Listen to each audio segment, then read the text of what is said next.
realities of the citizen, the one who sees the effects of rape on innocent, the children and mothers of our continent. Are you reflecting, my sister?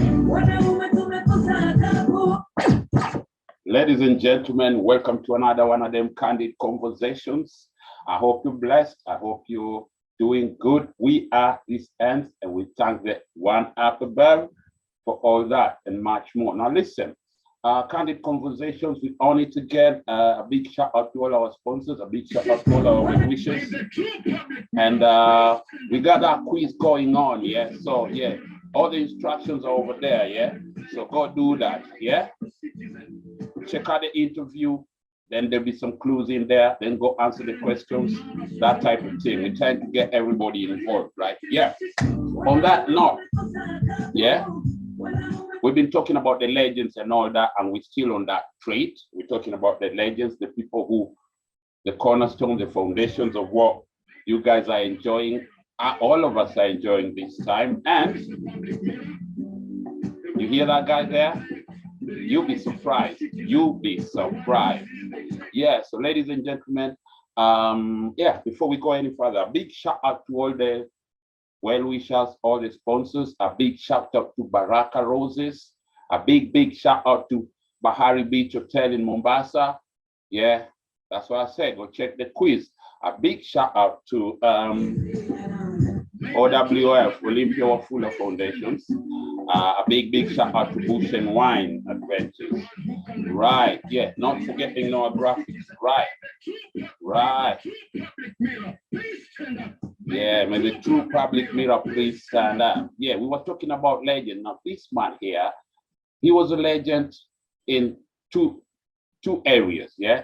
He was a legend in the music side, and he was a legend also, still is a legend, beg your pardon, still is a legend in music and fashion. Now you got it, yeah?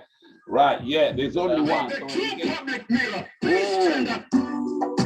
Who is the public mirror? May the true public mirror, please stand up. Who is the public mirror? The one who can reflect the realities of the citizen, the one who sees the effects of rape on innocent, the children and mothers of our continent. Are you reflecting, my sister? Yeah, that's where we are. Ladies and gentlemen, welcome to another session of Candid Conversations. I hope you're blessed. I hope you're highly favored. We are these ends. Yeah, we're beaming from somewhere, the outskirts of London, in an undisclosed location to the rest of the world. You know, one of them there. Listen, we're still on that trend, crisscrossing the globe, but this is another one close to my heart, back from where I'm from, yeah? East Africa, Kenya to be precise, Nairobi to be specific. Listen, today I'm so lucky, honored to manage to link with one of the founding fathers, the pioneers in the East African urban culture. Yeah, get this. Yeah, I think I got that right. Listen, a big shout out to all our sponsors, all our well wishers. A big shout out to Baraka Roses. A big shout out to Bahari Beach Hotel, Mombasa. Yeah, we got that quiz going on. Go check it out. Man can win a weekend for two over there. So, and yeah, Mambo Matamu. You know how we do sometime. A big shout out to Olympia Wafula Foundation, and a big shout out to Bush and Wine Adventures. Now listen, this guy set the trend not only in music, but also in fashion. Basically, a cornerstone in urban culture, East African urban culture. Ladies and gentlemen, without further ado, my brother, Fundi Frank. Karibu sana. How are you doing, my brother? Yeah, I'm fine, bro. Asante sana. Thank you very much, bro. No, we've been meaning to do this for a while. Najua mikakati, you're busy and all that. So yeah, man. I appreciate Mara Corona, yeah. But it's good we've linked up finally, bro. Yeah, I appreciate sana. I appreciate sana. Listen. Yes. Yeah. Now I'll speak what I know, right? Then I'll kind of set the scene and then you take us from there, yeah? Yeah, no problem, bro. Palembeleni, Samia's Ali. like 2 decades ago, Yeah. right? Scene haiku kama ilikuwa, it was just bubbling under kila mahali. Nani, everybody was keeping it down, right? You were the first person kusikika redioni, hewani. Maybe it was happening in TZ, but ilikuwa wewe na jamaa moja kwa naitwa Buda Boaz, if I'm not wrong, right? Something like that, if I'm not wrong. You have been looking for that song today, man. So you're like, you are on air doing Swahili rap, right? Yeah. You had a song out on air, KBC, English service. KBC, service. yeah. You were getting it, Kina John Karani were blazing it, and everybody was like, oh, Fundi Frank na Buda Boaz. So that was like a refreshing thing, right? Yeah. And then from Mapo, ukaendelea, you were all over the place. I can't say which you worked with every top artist. Yeah. So like you've always been on the scene since early, like before Yoyote Aje. That's what I know. Both in hapo tunazungumzia tu muziki. We're just talking about music. Kujaja hata tuanze kuzungumzia fashion, right? So can you take us back, like when was this and how did it start for you, please? You know, actually music and fashion go hand in hand. Definitely. And that's why I've always been in the scenes, you know, as music and fashion. And I've been in the fashion scene for a while now. I'm going back to the music, so stand by for good stuff coming up. All right. Okay. Yeah. You know, it's about time. So what happened is while we were rapping with Buda Boaz in Mombasa, this was like in the late 80s, early 90s. Yo, guys, sorry, pause. Yo, listeners, take notes. Late 80s, early 90s. I'm talking about what we're talking about. Go on, Samahani. Yeah, bro. Yeah. So what happened is back in the days, we started with TV. There was a TV show called Mrs. on KBC. Yeah, so that's where we used to showcase, and but it was the only music show for the youth. Yeah, actually for music. So we used to go there, and it used to happen, I think, once a week.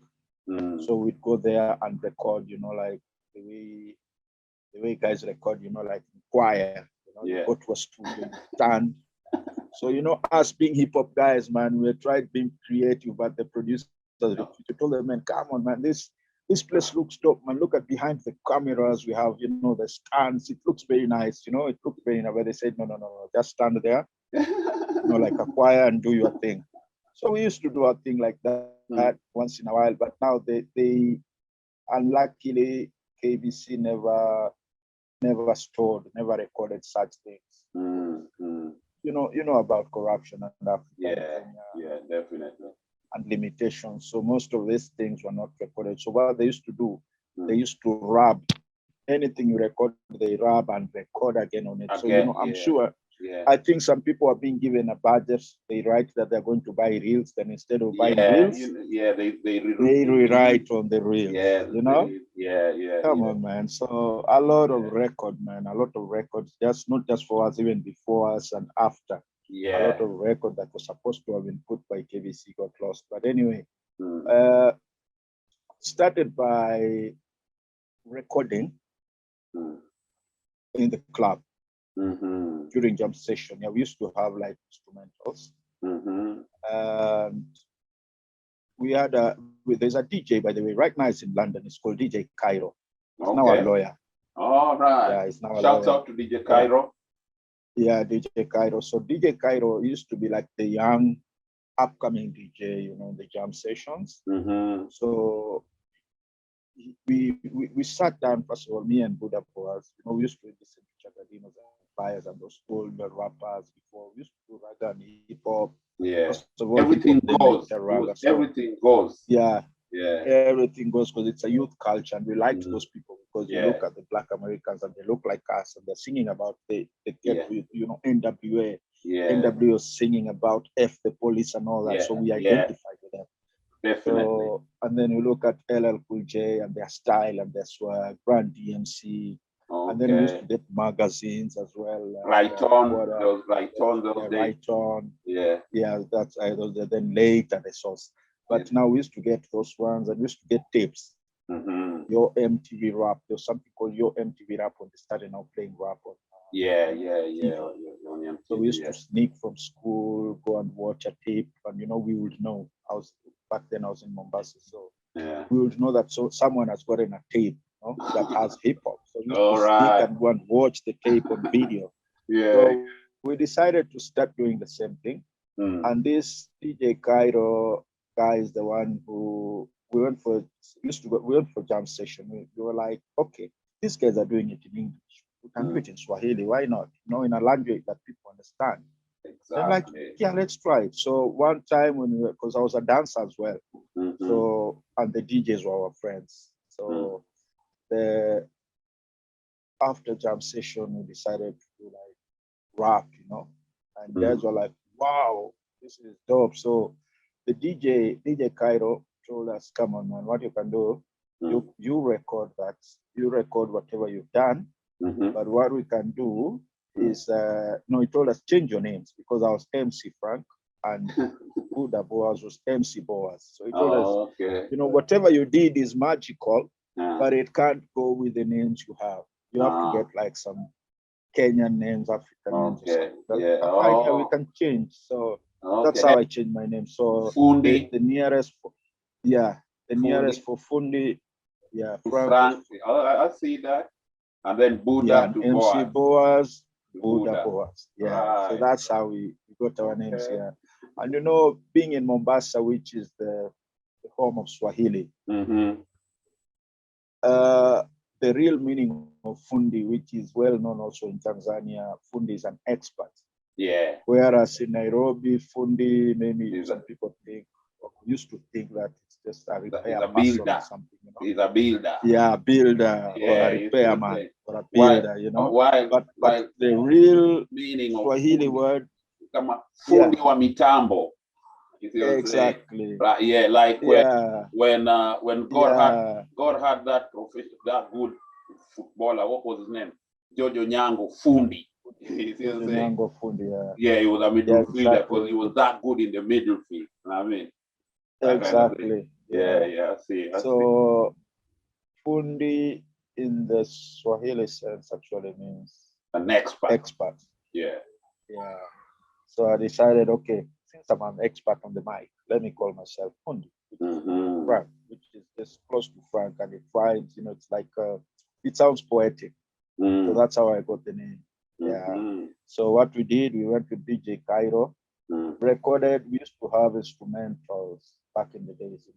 They were about, back then there were about 2 or 3 instrumentals that were universal. Everybody was using it was just instrumental. So one was called 45 Kings, was the first one. Yeah, I don't know where those guys went to or what it was. Those are where they are, the guys who made it. It was called 45 Kings. Okay. And that is the instrumental that was for hip hop, hardcore hip hop. And then later is when we started getting our instrumentals back. With the door plates also and all that. So we used to go to the DJs during the afternoon when no one is playing. We used to, because he wasn't staying away far from the club, so we'd go. Then he'd press the instrumental, he'd put the instrumental. Okay. Then we'd drop and he'd record. Live recording in the club. Yeah, live recording in the club. That's how basically, when nobody's in the club, you have this proper with the DJ. You turn the club into a studio. Yeah, and what they used to do is like the DJ also used to make money. Used to come to record the tapes, to give. Oh yeah. I remember the cars, the mixtape. DJ Hussein Abdallah. There's one called Chrome. Yeah, they like Chrome tape was the best. Yeah, so it was quality. Yeah, so and then they would record the music. Soul music was then big and all that, and then the DJ used to make money selling it. So when he was coming to record, that's when he would also come with our Chrome tape, and then he tells us, "Okay, guys, let's do this." So it was like live recording. So if you miss That's it. You gotta start again. Yeah. No punching in. You gotta start again because no it presses. In. No punching. Nothing. Yeah. So it was like you have to come when you've crammed the words, you've crammed the lyrics, everything is set. So that's how recording started. Right. Even then later, we got a producer called Andrew Madebe. Andrew Bushell. Yeah, RIP. He died. He's from the UK. Very known Andrew Madebe. And others. Yeah, Madebe. He later worked with Notandogo and others. I think everybody, all the strong names of the coast, they've one way or another, they've passed through the hands of Andrew Madebe, one way or another. Yeah, exactly. Yeah, because it's the first guy who came on now. With the studio, yeah. Rest in peace to Andrew Madebe. Yeah, rest in peace. Because it was his thing.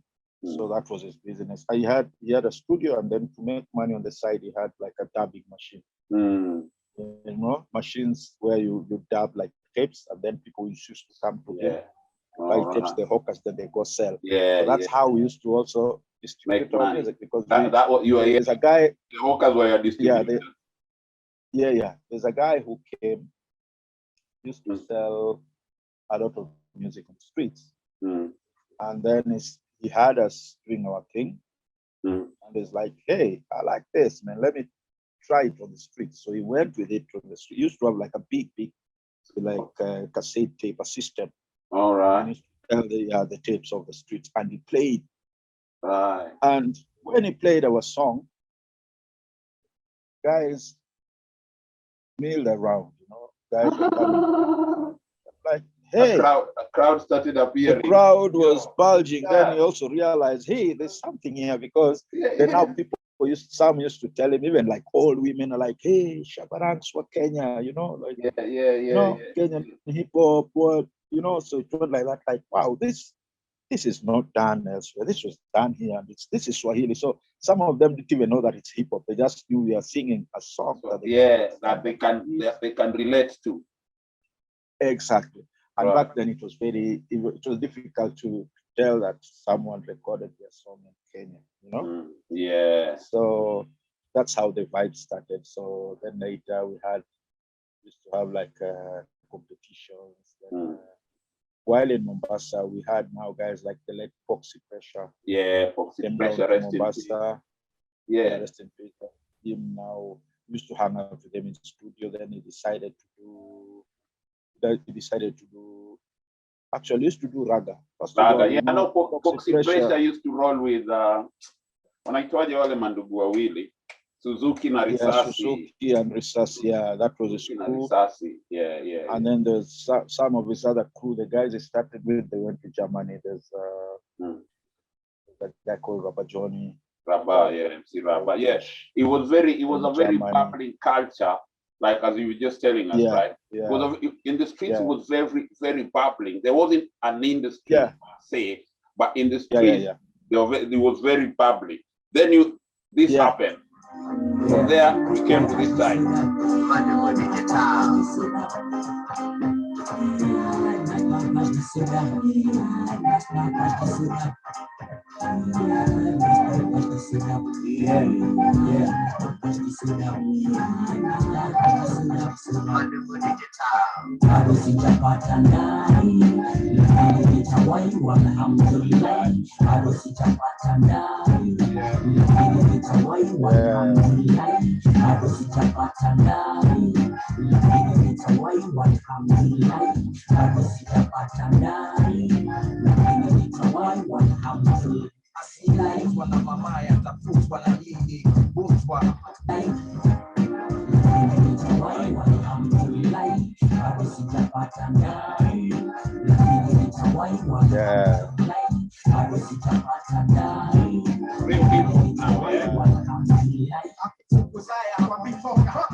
ili tuisha nishikapo mikrofoni kama stone natangatanga kimwili maarufu nikipoteza la why lie ati kivipi vipi la wanaweza kutuma mwenye mkonaga napata dai right. Yeah. I've taken you back. So we moved. Great memories, bro. Yeah, one of the like real hip hop. Real hip hop. Yeah.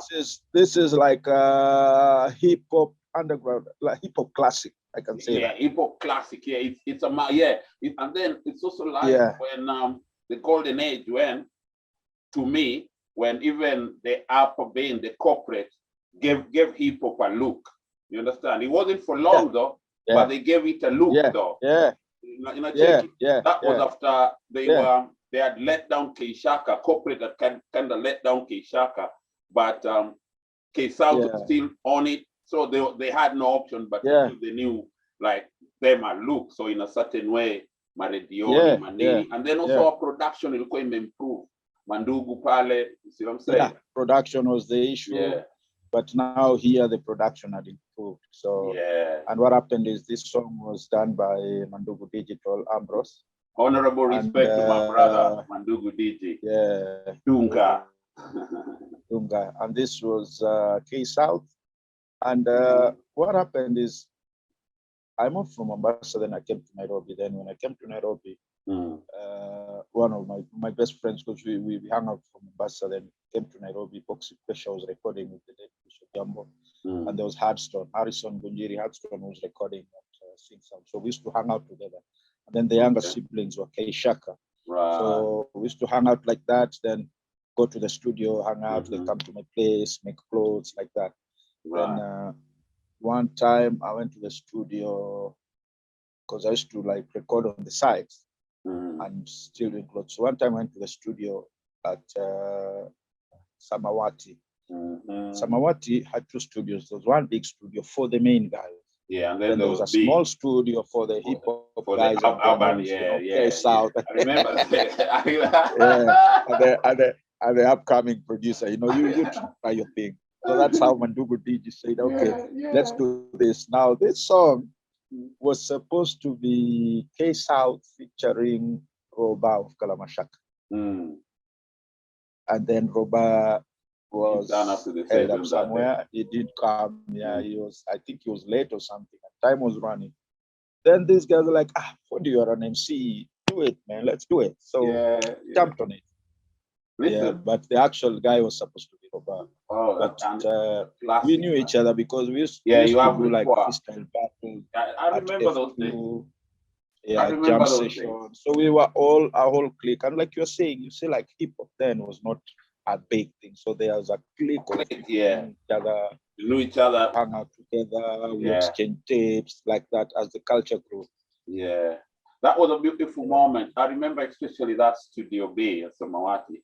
That's when I witnessed magic. Like I think I sat in a session, Ambrose with the two geniuses, Bamboo Nadubis, How they put together a song like it's like magic. It's like, it's like it comes from a story. Like, remember then people are laughing and then somebody says it again, like, that is a hook, and then so now then they start like, Ambrose, pull up a beat. I'm sitting there like, pull up a beat for real. Yeah, this is the topic. And that's how it happened. This is the topic. What topic we have? We have, let's sing about die, fight, write something about, and that's how it happened. And I remember Jimmy Gatu liked it so much. He used to play it on Capitol. Capitol. That was around the same he had time. A fight. Is it? Yeah, he had a fight with the management because he was trying to play hip hop and they were telling him no. But he was like, no, because give me 10 minutes, then it went 20 minutes, then half an hour, then 1 hour, then a whole hip hop show. Wakilisha, that's when Wakilisha came out. Big. I'm like, hey, there's something here. So Jimmy Gatu used to really like that song. Yeah, there are people like that who have always been like there for our culture, like Frontier. Yeah, and the other hip hop songs by K South and the rest. So really pushed. Big up to Jimmy Gadu. Yeah, Heshma Jimmy Gadu. Jimmy Gadu did a video for some There's time. a guy called there's a guy called Danolo. Okay. Also really there's Metro FM now. FM stations are coming up. Yeah, FM stations were coming up, and then there was a bit more opening. KBC. So he also had a hip hop show. Now Okay. now the culture had grown and many artists are coming up. Yeah. The FM stations also help, didn't it? Coming up. Yeah, a lot. The FM stations also help in showcasing the people, and it's beautiful for somebody like you. You've been there before the existence of the FM stations, and now you see this other end where now it's radio is not vital anymore. It's just like how you package everything yourself on. Anyway, we'll come to that later. Yeah. Talk to us about, because now you're in Nairobi, and now you the fashion side now. Now because there are a lot of people in the early times like just knew you as a designer. Yeah. People outside the hip hop community just knew you as a designer. Yeah. There was a time like that. But at the same time, all the top artists were wearing your stuff. K Shaka was wearing your stuff. What's his name? Aston was wearing Fundi Frank. So a couple of these top artists, they were wearing Fundi Frank. Talk to us about now that transition when you're in Nairobi and how that happened. How did you get into now this? I'm gonna put out a brand design, right? Yeah, what happened is one time Chakadima suppliers came to Kenya. All right. The main artist was Hardstone. So in Nairobi, and we came to Mombasa, and Hardstone was big, so everyone wanted to see Hardstone. Yeah. So I remember. Curtain raisers in Mombasa was I and Oxy Pressure. Okay. So I was doubling as an MC and making clothes. So when we went on stage and we were hanging out now, we had Stone and Ted Josiah and his manager, David and his wife, and like they were courting. She's called Cheryl. They just come now. So we were hanging out. Then Foxy told them, this guy, the jeans he's wearing had written like Frank at the back. All right. Said, like, this guy made these jeans, man, including the embroidered. They're like, what? So they told me, bro, you're wasting your time in Mombasa, because everything was happening in Nairobi. Right. All the stations, all the FM stations, all the main stations. Right. Everything that was now big was happening in Nairobi. True. So that's how I moved to Nairobi. So you're sitting on a talent. So I used to have a machine, sewing machine that I used to do embroidery. So I grabbed it and moved to Nairobi. So now when I moved to Nairobi, luckily I was in South Sea, where I was very near to the studio, Singstown Studios. Okay. Where they used to record. So we used to hang out together. Now by hanging out together, I started by Hardstone, Foxy Pressure. So Hardstone being the star is now made a lot of because now it was a new thing and everyone was looking at all eyes on him. All eyes on him. Yeah. All eyes on him. And then later Kalamashaka. So we used to hang out with Kishaka. And Kishaka, what used to happen is they loved the idea of having their own thing. Yeah. Their authenticity from lyrics to their lifestyle. They were big on lifestyle, and they were big on keeping it local. Yeah. So they had a big fight with their management. They told the management, listen, you get us shoes, because back then there's a guy called Yasin. That was the first exhibition in Westlands. Shoes at Westlands. I remember that. And then there was Luna Park. Yeah. Park at Uru Park. They had some brothers or cousins later started selling. So you used to get shoes from them. New shoes. So they was like, you get us shoes from Yasin, because they also had a deal. But clothes we'll wear Fundi. From Frank. Yeah, forget about you know, those FUBU jackets and all that. Yeah. Wearing, they're like, no. We want to be unique. Number one, number two, we want to grow our culture, grow our design. So that's how it started. So then I used to be in South Sea. I used to be next to a barber shop where most of the youth used to come there to shave. Okay. Some of the youth that used to come there to shave that were my neighbors in South Sea were the late Issa. Issa, yeah. Issa, and then Big his brother Pain. Habib. So Big Pain. Yeah. So they became big. I remember that South Sea crew. Yeah, and Habib told me he even has some clothes that I made for Issa. Still, he has maintained them because they were those like leather, like clothes that were very unique, that were properly done. Properly so kept them. Yeah, so handcrafted, by the way, ladies and gentlemen, handcrafted. Yeah, handcrafted. Yeah, so a lot of guys used to come there. Yeah, and then now all the artists used to come there.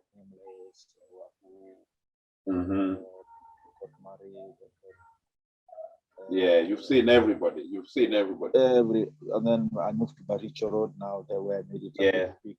All the artists used to come there, the Vultures, all these other urban artists. You know, right. Gospel artists, and then East African artists also. Yeah. And you have a strong presence in Tanzania also, don't you? Hello. Yo, I have a prize for you. Hello.